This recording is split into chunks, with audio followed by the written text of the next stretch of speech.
What if this was your backyard, complete with these spectacular views? You know, in the 27 years I've been on the show, I've never taken you to a place that's really quite like this. It makes me think, what is the real definition of an Australian bush garden? Well, there's one very respected Aussie who also has a passion about that very subject. He's one of our legendary and absolutely admired architects, Philip Cox. And over the past 50 years, he's worked with nature, art and design to reimagine the bush landscape here at his unique retreat just outside Bermagui on the south coast of New South Wales. Hello, how are you? You good? Hi. Hello, Baz and hello, Janet. How are you? Lovely to catch up with you both. What an amazing place. What was it like when you arrived here first? It was nothing here. Oh, really? It was an old pea farm, and it had been settled in the 1840s. It was just paddock, and they'd abandoned any form of agriculture as being unviable. And I remember distinctly the farmers coming up and saying, "You bought a pup there, mate, because it'll grow nothing." Philip's designs are famous the world over. So that was when this became a very, very important place to escape to.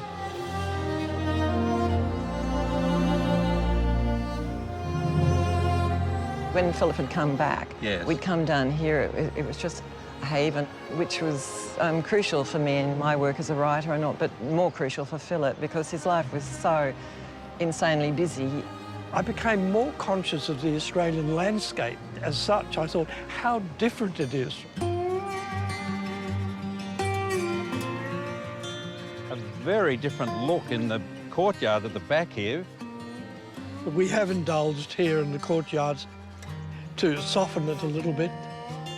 Even though we use, native limousines, we have some exotics here, such as the iris, Shasta daisies. There's another thing happening I notice here. You've got tree trunk post. That's a bit of a sort of signature here. Well, it's very much the grand veranda, the colonnade, and it gives a definition to space.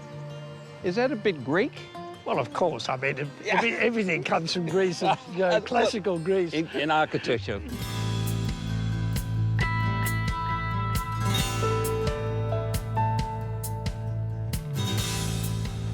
Goodness, look at this.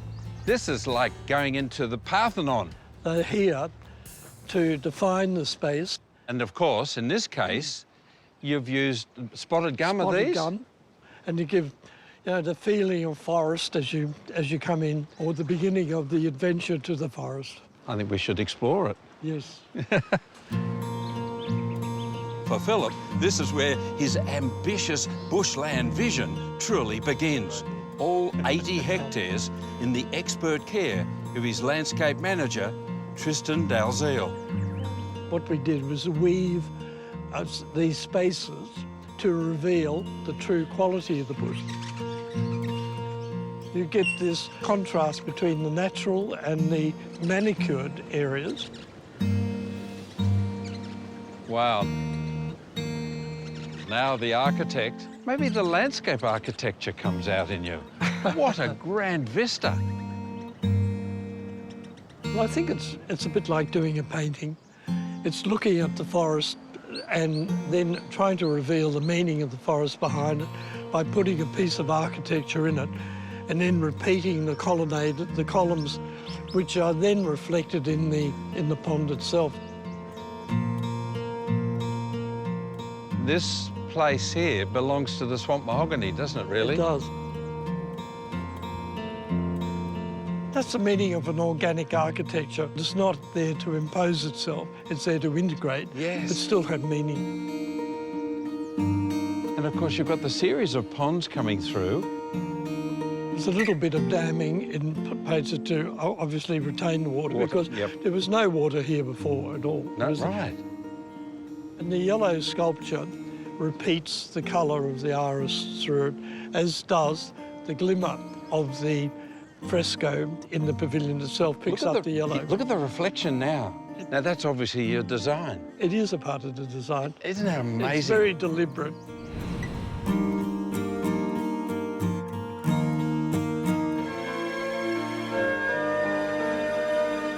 These cycads are amazing. I'll take them. So primeval. Yes. Very Interesting ancient. that they were here before the eucalypts, so they've Yeah. been around dinosaur times.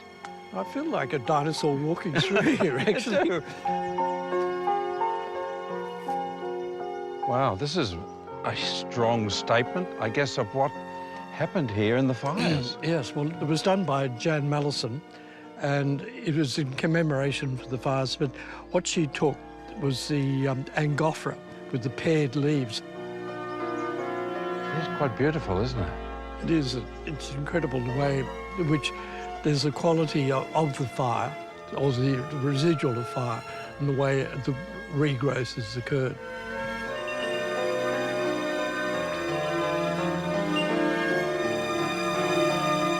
What have we found here?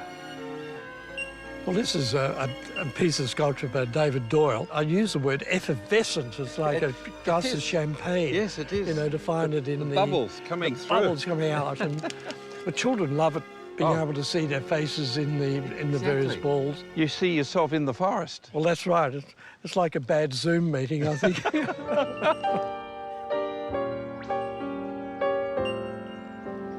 Now, this is very different to all the others, Philip. Yeah, I mean, it's a piece of organic sculpture, which is using the twigs and the branches of the mahoganies.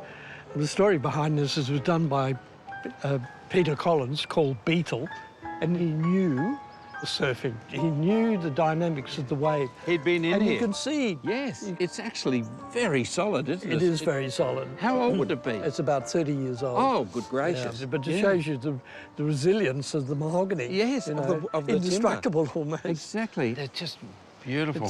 It's a great shape. It is a great shape. And look at this mob.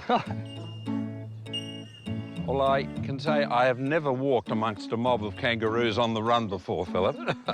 But these are a result of a prize that the family give every year to the Bermagui Sculpture Show. Now, you buy one each year. I have to. Yeah. I've committed. I'm Well, that's committed. great. You know, that's how the landscape evolved down here. I had to find spaces within the forest, you know, for the sculptures. To house them. Yeah.